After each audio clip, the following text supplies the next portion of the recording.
말씀은 저의 책 나는 기둥답을 100% 받고 있다.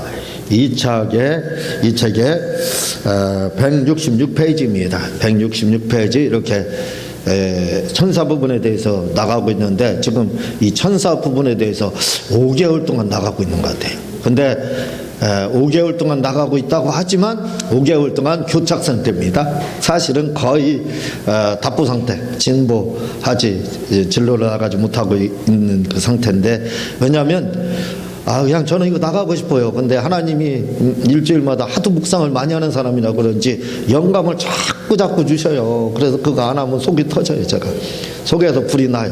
그래서 또 하나님이 일주일 동안 저에게 영감을 주신 그 말씀에 대해서 또 잠깐 이렇게 그 말씀을 거론을 하고, 그리고 시간이 되면 교재 이렇게 나가도록 하겠습니다. 오늘 우리가 읽어본 말씀이 그 열왕기상 18장 41절에서 46절 말씀이죠. 이 말씀 가지고 제가 뭔가 좀 말씀을 드리려고, 여러분들에게 유익한 거 좀 설명을 드리려고 이렇게 준비 중에 있습니다. 잘 들으시면요 아마 유익할 거예요. 제가 왜 그러는지는 이따 설명드리면서 말씀을 드리도록 그렇게 하겠습니다. 그 요한복음 4장 24절에 보면 하나님은 영이시니 예배하는 자가 영과 진리로, 그 전에 신령과 진정 이렇게 했는데 지금은 영과 진리로, 신령, 그게 더 이제 우리가 더 오랫동안 암송을 했기 때문에 영을, 요즘 개정성경은 영으로 이렇게 하는데 신령과 진정 이렇게 하죠. 똑같은 말입니다. 영으로.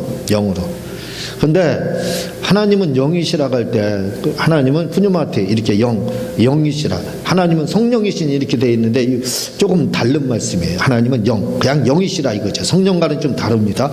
근데 예배하는 자가, 하나님 앞에 우리가 지금 예배하는 자들이잖아요. 근데 뭐라고 되냐면 영과, 이걸 그 신령이라고 되어 있죠. 예전에 개혁성경 신령으로 이렇게 됐다고 했잖아요. 영과 이게 뭐냐면 푸뉴마티예요. 예배를 드리는 사람들은, 예배 드리는 자는 어떤 예배 드리는 자가, 봐봐요. 예배를 드리는 사람은 어떻게? 영과 진리, 푸뉴마티, 이 말은 뭐냐면요, 그냥 푸뉴마 그런 상태가 아니라, 그냥 그런 상태가 아니라 이건 성령 받은, 성령으로 거듭난 영, 그런 뜻입니다. 영과 진리로, 이 말은 성령으로 거듭난 사람의 영, 성령으로 거듭난 사람의 영, 그 영과 진리는 그대로 알레데야, 그 똑같습니다. 진리로 드려라 이렇게 돼 있어요. 그러니까 우리가 하나님 앞에 예배 드릴 때는 사실은 예배 드린다 이 말을 할 때는 성령 받은 사람의 거듭난 영을 말하고 있는 거예요. 성령으로 거듭난 우리, 그 영혼들이 하나님 앞에 진리로 주님을 사랑해야 하는 마음으로 이렇게 예배를 드려라, 이렇게 언어에는 이렇게 돼 있습니다. 자, 우리가 그 지금 읽어드렸죠. 요한복음 4장 20절, 하나님은 영이시라. 하나님은 영이십니다. 여기서 하나님 하면은 거의 아버지를 말씀하는 거예요. 아버지. 하나님 하면 하나님의 대표는 아버지, 영의 대표는 성령님, 또 형체를 가지신 분의 대표는 예수님, 이렇게 돼요. 하나님은 하나님의 대표, 삼위 하나님의 대표, 이렇게 표현을 하는데 그 아버지를 거의 의미하고 있습니다. 아버지를 상징하거든요. 그러니까 하나님은 영이신, 이 말은 아버지는 영이시니 이렇게 봐야 되는 거예요. 그러니까 하나님 아버지는 영이시라 이거죠. 그래서 이게 뭐냐면 우리가 천당이죠. 아버지의 집 새 예루살렘, 새 하늘과 새 땅, 이곳에 가게 되면 우리가 누구를 볼 수 있느냐, 이렇게 할 때 볼 수 있는 삼위일체 하나님 중에는 누구냐면 우리는 예수님만 볼 수가 있습니다. 사실. 왜냐하면 하나님은 영이시라고 했어요. 영은 뭐예요? 무생무치. 영이라는 것은 냄새나지도 않고 색도 없고 또 만질 수도 없고, 그게 바로 영입니다. 그러니까 영은 물질로 되어 있지 않다 이거죠. 무생무치, 형성이 없다. 그러니까 형상을 가지신 분은 오직 예수님, 삼위일체 하나님 중에 예수님밖에 없어요. 그래서 하나님은 영이시라고 할 때는 하나님 아버지는 영이시라, 이걸 계시록 4장 3절에 뭐라고 이야기하냐면 그분에게는 하나님 아버지를 말을 하고 있어요. 마치 다이아몬드나 루비가 번쩍이는 것 같이 찬란한 빛이 나고 있습니다. 우리 빛이라는 거예요, 빛. 그러니까 하나님 아버지를 우리가 그냥 빛, 그래서 요한계시록에는 아버지의 집을 말을 때는 거기엔 성전이 없다. 왜? 하나님이 성전이고 밤과 밤이 없다. 왜? 그 해와 달이 필요 없다. 왜? 하나님 자체가 빛이다. 이렇게 이야기하고 있어요. 왜? 그러니까 빛으로 계신 거예요. 빛으로 이렇게 계시기 때문에 빛을 보는 것이 곧 하나님 아버지를 보는 것이지, 우리가 하나님 아버지를 왜 무형상 무물질 이렇게 볼 수가 없습니다. 그래서 천당에 간다 할지라도 우리가 실제적으로 볼 수 있는 분은 예수님밖에 없어요. 예수님밖에. 그렇게 왜 아버지는 영 빛으로 계신다. 요한계시록 4장 3절에 말씀한 것처럼 빛이시라 이거죠. 빛. 그래서 이게 하나님 아버지, 삼위일체 하나님이죠. 하나님 아버지, 아들 예수님, 성신이신 성령님, 이 세 분을 구별하기가 쉽지가 않아요.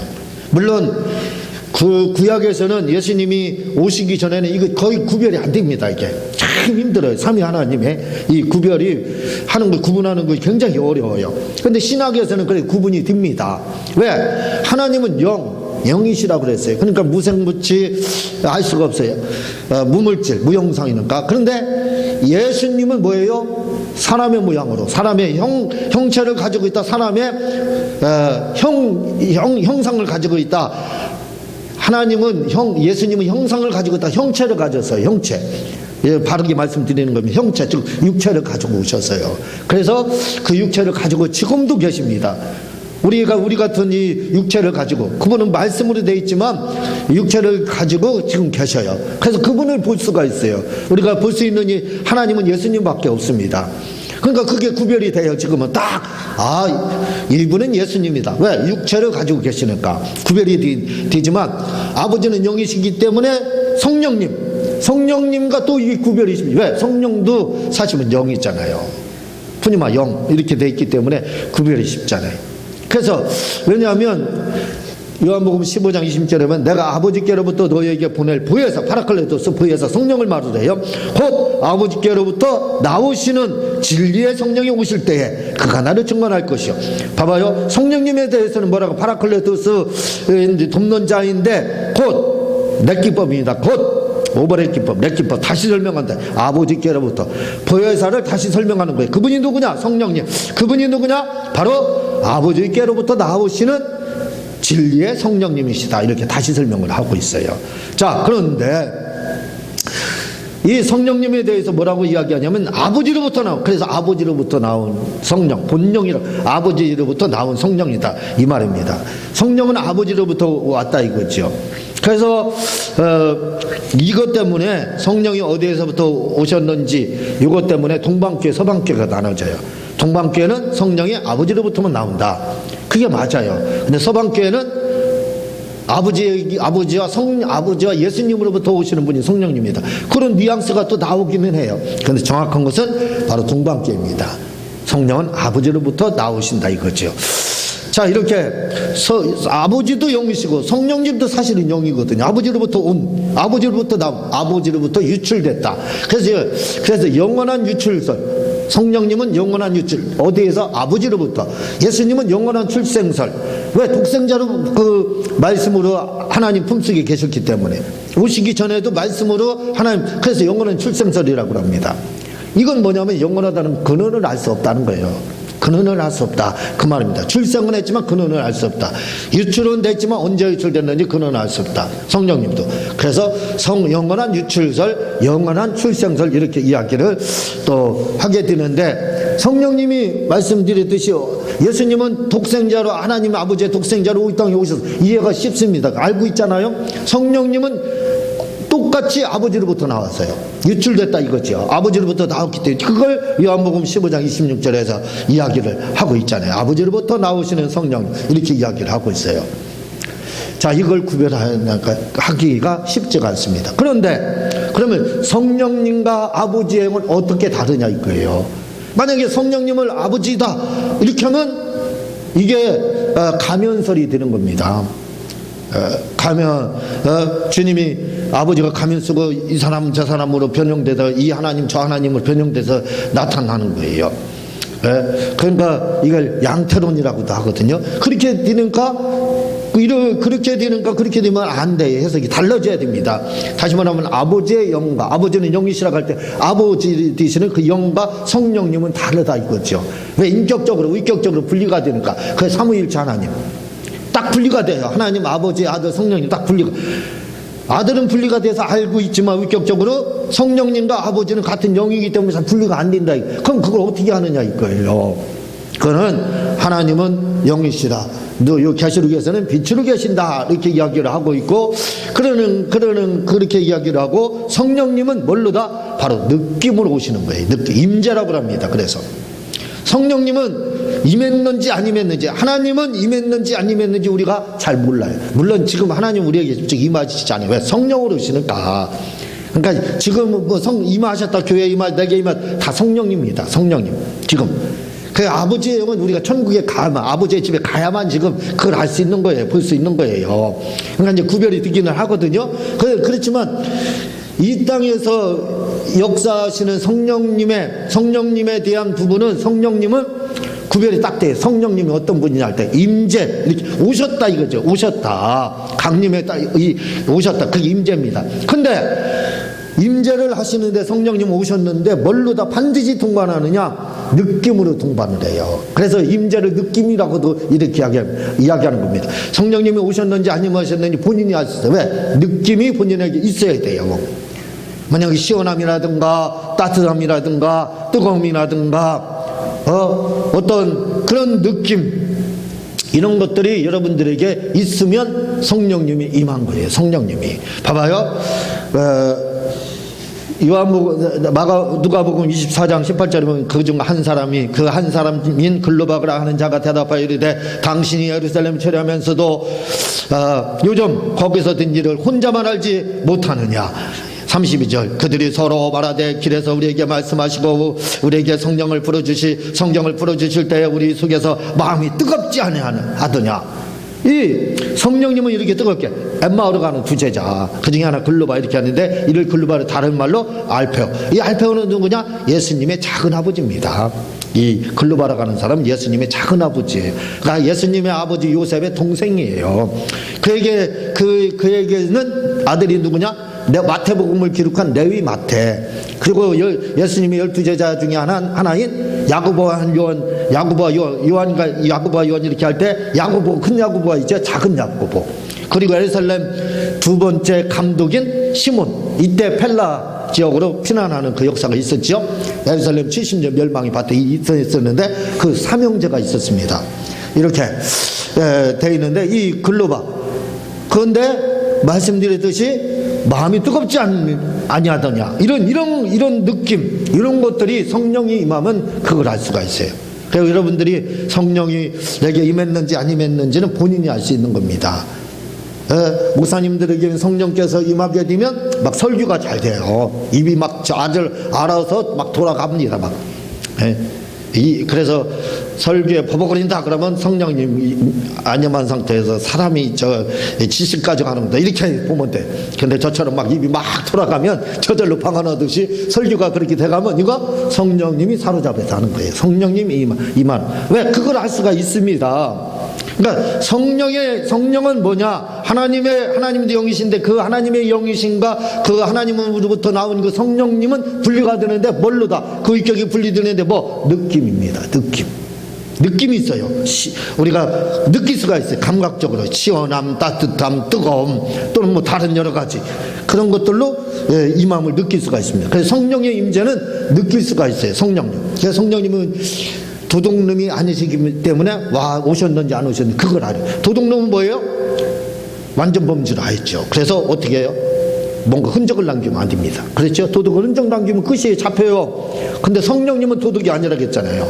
그래서 성령님은 오면 흔적을 남기고 합니다. 그게 뭐냐면 느낌, 어떤 치료, 이런 임재, 방언, 통역, 이런 것들이 뭐예요? 다 성령님이 하시네요. 혀가 막 돌아가요. 방언할 때 혀가 막 처음에는 이상해집니다. 그런 것도 성령 느낌이잖아요. 바로 성령은 이렇게 느낌을 동반해요. 그래서 하나님 영이시라고 할 때 하나님과 그 영과 성령님은 아우디오부터 유출됐지만 그러나 딱 구별이 돼요. 무조건 느낌이 동반됩니다. 성령님은 뜨겁다든가 이런 글로바가 말했듯이 그런 것들이 바로 일어나게 된다 이거죠. 자, 그런데 이 성령님이 느낌으로 온다고 그랬습니다. 느낄 수가 있다고 그랬어요. 임재를. 성령님이 임하시면 딱 느낌이 와요. 그걸 안다고, 알 수 있다고 말씀을 드렸습니다. 자, 그러면 이 성령님을 느낌으로 오게 내가 만드는 방법과 또 느낌으로 온 그분을 충만하게 어떻게 하느냐, 이건 사실 중요한 문제예요. 무슨 말인가 알겠습니까? 성령님이 내게 아직 안 임하지, 느낌이 없다. 근데 그 느낌을 어떻게 갖느냐, 가질 수 있느냐. 모든 사람이, 모든 성도가 가질 수 있습니다. 그 느낌을 끌어올 수가, 그걸 제가 임파테이션, 다른 말로 뺏어온다, 이렇게 표현했잖아요. 임파테이션이라고 이렇게 말합니다. 성령님을 어떻게 내게 끌고 올 수 있느냐. 느낌이 다른 사람한테는 나는 안 와. 없어. 느낄 수 있게 하는 방법 뭐냐 이거예요. 그리고 그 느낌으로다 어떻게 충만하게 했느냐. 조그만 느낌이었는데 이거 충만. 오늘 말씀해 보면은 갈멜산에서 850명 이방 선지자가 대결해가지고 기선신에게 다 850명 죽이지 않습니까? 그리고 3년 6개월 가뭄했잖아요. 그때 엘리야가 아방이요 비 옵니다. 막 먹고로 물 거예요. 이 대홍수가 날 겁니다. 지금 그 말이잖아요. 대홍수가 날 거니까 빨리 돌아가시라고. 그래 이제 막 갖고 있는데 그걸 뭘로 알았느냐 엘리야가. 여기 뭐라고 돼 있냐? 주먹만한 손만한 작은 구름 이렇게 돼 있습니다. 손만한 작은. 이걸 우리가 뭐냐면 손바닥만한 구름 이렇게 이야기하죠. 구름이 저 멀리 보니까 손바닥만한 게 보인다. 그거 보고 엘리야는 뭐라고 했어요? 아합한테 빨리 가라고. 지금 엄청난 비가 올 거라고. 그 손바닥만한 구름 보고 그게 큰 구름이 될지 누가 알아요? 엘리야만 알았던 겁니다. 근데 나중에 그게 막 엄청나게 세력을 규합해가지고 뭐가 되세요? 홍수가 날 정도로다. 3년 6개월 가뭄을 일시에 해석할 정도로 비가 한 1000mm가 왔나 봐요. 그러니까 일시에 해석가 된 거죠. 근데 그걸 다른 사람 손만한 그 손바닥만한 구름 그거 보고 엘리야가 하는 거예요. 이게 중요한 거, 이게 비밀이에요. 성령님이 내게 어떤 나만 임하지 않았다. 어떻게 그 성령의 임재를 느끼려고 막 하시면 되는 겁니다. 그러면 그게 나중에는 대홍수가 날 정도로 큰 먹구름이 든다 이거죠. 장막구름이 드는 겁니다. 장마전선이 돼서 비가 내린다 이거죠. 그게 성령님의 임함과 그게 똑같다 이거죠. 그러니까 바로 이렇게 되는 겁니다. 여러분들이 기도를 할 때 또는 말씀을 들을 때 이게 성령님은 말씀을 딱 들을 때 누구의 충격을 받아야 돼. 또 안수를 딱 할 때 설교 들을 때 딱 충격이 받을 때 느낌이 딱 가요. 안수는 딱 느낌이 오고 또 설교를 들을 때 가슴이 아까 알파오 글루바가 말했죠. 가슴이 뜨겁지 않아. 이게 온다 이거죠. 그냥 오는 거 쉽지 않아요. 그 말씀을 들을 때 안수 받을 때 또는 혼자 할 때도 그런 게 있어요. 그러면 어떻게 되느냐? 그게 손바닥이에요. 손바닥 많은 겁니다. 그걸 계속 쫓아가는 거예요. 계속 추적하는 겁니다. 그쪽으로 계속 빠지라 이거예요. 빠져들라 이거죠. 손바닥에 계속 그 느낌을 쫓아가라 이 말입니다. 손바닥만 구름에 그 느낌을 계속 쫓아가라. 뜨겁다 그러면 뜨거운 걸 계속 뜨겁구나. 더 뜨겁게 계속 쫓아가면 글리 빠져들어가면 그게 뭐가냐? 먹구름이 되는 장마전선이 되는 겁니다. 일시에 3년 6개월 가뭄을 해소할 수 있는 비구름이 되는 거예요. 처음에 그렇게 뭐든지 바늘기처럼 조그마하게 오는 거예요. 영감도 조그마하게 오는 거고, 그리고 그런 성령의 임함도 조그마하게 오는 거예요. 그걸 무시해버리면 끝입니다. 성령 충만은 받지 못하고 성령을 받지 못하는 거예요. 어차피 성령을 한꺼번에 크게 딱 먹구름처럼 막 그렇게 임하면 얼마나 좋아요. 그런 경우 많지 않아요. 있기는 있어도 어떻게? 손바닥만한 저 멀리 보니까 손바닥만한 그렇게 임해요. 성령님은 그걸 키우는 겁니다. 그걸 자꾸 물을 줘서 키우는 거예요. 우리가 어떻게 키우느냐? 쫓아가는 거예요. 계속 기도하면서 그 뜨거움을 계속 쫓아가는, 시원함을 계속 쫓아가는. 그러면 어떻게 돼요? 그게 먹구름이 돼서 진짜 충만함이 드는 거예요. 큰 불을 받게 되는 겁니다. 그걸 알아야 돼요. 근데 사람들은 거기에 추적을 하지 않습니다. 쫓아가잖아요. 그걸 조그맣네. 그리고 끝. 거기서 조금 와서 손바닥만 원 그럽니다. 내가 계속 하면 이게 장마전선을 형성할 거다. 계속 쫓아가면 큰 불을 받게 되는 거예요. 그렇게 성령을 받는 겁니다. 그렇게 성령의 충만함을 유지하는 거예요. 자, 이게 여기서 멈추지 않습니다. 여러분들이 병에 어디 아프다 이거죠. 아픈데 성령으로 치료받을 때 똑같아요. 내가 기도할 때 조금 어떤 느낌이 와요. 또는 목사님이 손을 딱 안수를 할 때 어떤 느낌이 조금 와요. 또는 뭐 설교를 들을 때 어떤 시원함이 아픈 부분에 조금 와요. 뜨거움이 조금 온다. 그럼 어떻게 돼요? 역시 그걸 추적하는 게 계속 쫓아가는 겁니다. 그 시원함, 또 어떤 그 느낌이 있어요. 치료되는 느낌. 좋아지고 있구나. 좋아지네. 좋아지고 있네. 더 좋아지네. 더 좋아. 이렇게 추적하는 거예요. 이게 한 번에 그냥 치료가 탁 임하면 얼마나 좋아요. 그럴 수도 있습니다. 있어요. 근데 대부분은 손바닥만한 구름으로부터 시작되는 거예요. 치료도. 그걸 쫓아가는 거예요. 추적하는 거예요. 계속 그걸 빠져들으라 이거지요. 계속 느낌을 쫓아가라 이 말입니다. 한마디로 임재를 쫓아가라 이거예요. 그럼 성령님이 그게 나중에는 장마전선을 형성한다니까요. 3년 6개월 된 비를 가뭄을 한 번에 해소해버릴 수 있는 1000mm의 비가 내리게 되는 거예요. 그게 왜? 쫓아가는 겁니다. 빠져드는 거예요. 근데 사람들은 그 추적을 하지 않아요. 조금 느끼면 에이 꽝이네 또 그렇게 생각하는 거 끝입니다. 성령은 그렇게 꽝해 하는 순간에 떠나버려요. 치료가 떠나버리고 성령의 임함도 떠나버리는 겁니다. 그래서 민감하고 영적으로 하는 영감을 가지고 있는 분들, 이런 분들은 뭐예요? 그 느낌을 무시하지 않아요. 손바닥을 무시하지 않습니다. 이게 나중에 먹구름이 되고 장마전선이 된다는 거, 1000mm의 비가 내릴 먹구름이라는 걸 알고 있는 거예요. 그게 추적하는 겁니다. 쫓아가는 거예요.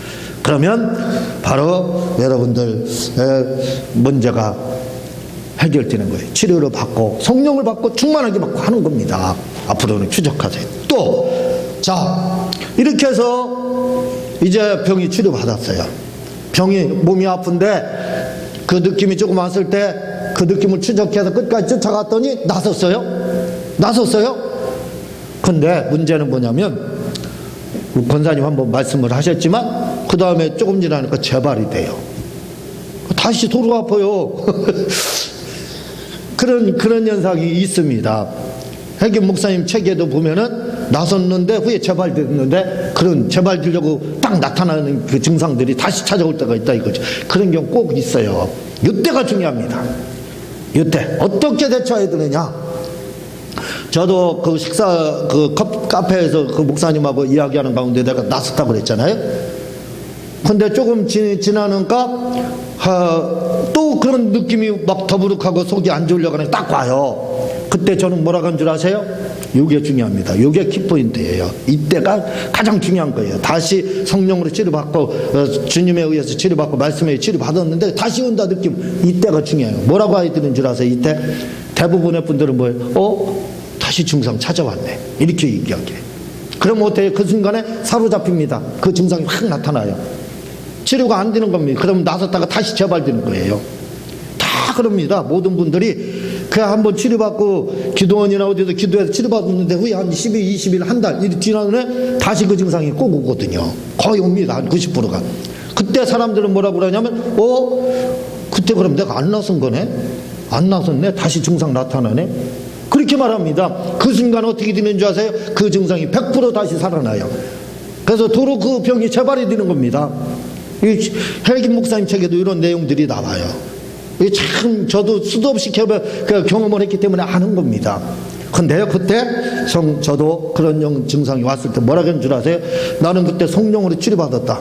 그러므로 나는 절대로 다시 똑같은 증상은 앞으로 안 나타날 거다. 그렇게 딱 고백하는 순간에 싹 사라졌어요. 신기하죠? 이게 중요한 겁니다. 이게 중요해요. 그때 그 증상이 재발되려고 할 때 어떻게 고백하느냐에 따라서 그 증상이 완전히 100% 재발하고, 그때 어떻게 고백하느냐에 따라서 평생 이제 그 병은 안 걸리는 거예요. 진짜 안 걸립니다. 그 뒤부터는 증상이 안 나타나요. 그리고 나타나려고 해봤자 소용없어요. 왜? 나는 성령으로 치료받았고, 나는 주님의 말씀이 채찍에 맞으면 나았다는 말씀에 의해서 나는 치료받았기 때문에 나는 이제 다시는 이 병에 걸리지 않는다. 이렇게 고백을 하면요, 다시는 그 증상 안 찾아와요. 거짓말 아닙니다. 제가 수도 없이 체험해서 하는 말들이에요. 그러니까 여러분들 대처를 잘해야 돼요. 성령으로 치료받는 방법은 쫓아가면 돼요. 느낌은. 그리고 치료받은 후에 재발 들려갈 때는 고백을, 아이고 도로 돌아간대, 재발됐네 하면 재발되는 거고, 그렇게 말고 하지 마시고, 나는 말씀에 의해서 치료받았다, 안수에 치료받았다, 나는 성령님이 나를 직접 치료해, 그러므로 나는 다시는 이 병에 걸리지 않는다. 왜? 주님이 치료했기 때문에. 성령님이 치료했는데 왜 재발되느냐. 그렇게 고백하는 순간 병은 싹 물러가고 다시는 재발하지 않습니다. 알았죠? 그렇게 대처를 하시기를 바랍니다. 자, 우리가 신중하게 생각할 것이 한 가지가 있습니다. 왜냐하면 이 거짓말이라는 문제, 노쇼는 뭐냐면 거짓말. 우리나라 사람들은 세계에서 미친놈이라고 하잖아요. 노쇼. 왜? 약속을 안 지키니까. 그럼 이 약속을 안 지킨다는 것은 뭘 말을 하냐면, 한번 약속해놓고 해서 지키는 거, 그것도 약속을 지키는 거죠. 근데 약속을 안 지킨다는 뜻은 뭐냐면, 몇 월 며칠 날 만납시다 그러는데 한 3, 4일 전에 일이 있어요. 그래, 저는 그날은 못 나가겠어요 하고 통보하는 것도 약속을 지키는 겁니다. 그걸 안 하니까 노시라고 하는 거예요. 그것도 안 지키고, 그러니까 취소하지 않고, 약속을 지키지 않는 그거에 대한 못 지킬 사정이 생겼으니까 그걸 취소하지 않고 계속 있다가 날짜를 넘기면 그게 노쇼, 미친놈 되는 겁니다. 근데 우리나라 사람들은 취소할 줄을 몰라요. 그래서 노쇼가 돼서 미친놈 소리 듣는 거예요. 근데 그 날짜 오래전에 그때 사정이 있어서 못 지킬 것 같아요, 다음으로 연기합시다, 이렇게 하는 건 노쇼가 아니라 이거지. 그건 약속을 지킨 거라 이 말입니다. 이걸 잘 알아야 돼요. 자, 그런데 이 거짓말에는 하얀 거짓말과 빨간 거짓말이 있어요. 그리고 또 한 가지 허풍이 있습니다. 이 빨간 거짓말은 사기를 목적으로, 속이기 위한 목적이에요. 그러니까 그건 해서는 안 됩니다. 이건 계시록에서 거짓말은 이단 사설을 말하라고 써요. 이단들이 하는 설교, 거짓 선지자들이 하는 그걸 거짓말 이렇게 이야기를 하고 있어요. 그런데 어쨌든 거짓말, 사기의 목적이잖아요. 영혼을 사기치는 거, 거짓 선지자니까. 그래서 거짓말이라고 하는 겁니다. 사기가 목적이에요. 그렇지만 하얀 거짓말은 성경에서는 거짓말이라고 하지 않아요. 그걸 믿음이라고 합니다. 그걸 다른 말로 허풍이라고 하는 거예요. 허풍. 이거 허풍 떨고 있네. 그랬잖아요. 프라데스 목사님이라는 분이 계셔요, 미국에. 그분은 50명 성도를 몇 년 내에 2만 명으로 부흥시켰습니다. 근데 그분 흑인 목사님이에요. 미국에서 흑인 목사님 그렇게 부흥시키는 게 쉽지 않아요. 근데 그분이 어떻게 해서 부흥시켰느냐면 허풍을 많이 떨었대요. 그래서 사람들이 자기를 뭐라 그래, 허풍쟁이라고 했대요. 근데 몇 년에 진짜 2만 명이 된 거예요. 왜? 허풍이 아닙니다. 믿음의 고백이에요. 그게 하얀 거짓말이라 이거죠. 자, 성경에서 채찍이 맞으면 나았다고 했어요. 그래서 병이 아픈데 나는 거짓말하지 않는다고, 아프다 하면 이게 거짓말이라는 겁니다. 그게 왜? 성경에서는 채찍이 맞으면 나았다는, 성경에서 말하는 걸 말하는 게 그게 거짓말이 아니라는 거예요. 육체의 느낌으로 다 말하는 거, 그게 거짓말이라는 겁니다. 그러므로 나의 비전을 말하라는 것은 뭐예요? 그게 허풍이죠. 비전을 말하라는 거, 그게 뭐예요? 결국 성경에서 말하는 건 참말을 말했다는 거예요. 사람들이 보기엔 거짓말하고 있어요. 그래서 성경에서는 믿음의 고백을 하고 있다는 겁니다. 그래서 믿음대로 되게 돼 있는 거예요. 이게 굉장히 중요한 겁니다. 이 말을 왜 하느냐, 내가 병이 재발되었을 때, 여러분들이 병이 재발되었을 때 허풍을 떨어라 이 말입니다. 하얀 거짓말 하라 이 말이에요. 그건 세상 사람들이 볼 때는 거짓말이지만 하나님이 볼 때는 뭐예요? 참말을 하고 있고 진리를 설파하고 있고 성경 말씀을 뒤새겨서 하나님 앞에 돌려주고 있는 거예요. 거짓말이 아니라 이겁니다. 그게 진짜라 이거지요. 그래서 여러분들 성령이 왔을 때, 이거 조금밖에 안 하네, 그런 말 하지 마세요. 그런 말 할 때 성령은 사라져버려요. 그때 성령을 추적하라 이거죠. 허풍을 떨으라 이겁니다. 내가 더 충만해지고 있네. 더 충만해졌어. 허풍, 하얀 거지. 그거 믿음의 고백을 하라 이거예요. 그럼 성령이 더 충만을 오고, 병에 걸렸을 때 뭐라고요? 나섰다. 허풍 떨어라 이거예요. 거짓말, 하얀 거죠. 그러면 낫는 겁니다. 그리고 재발되려고 그 치료받았다 나으려고 할 때 뭐예요? 나는 성령님이 치료했고 주님이 치료했고 그리고 안수받아서 치료했는데 다시 죽을 때까지 재발되지 않는다. 이런 허풍.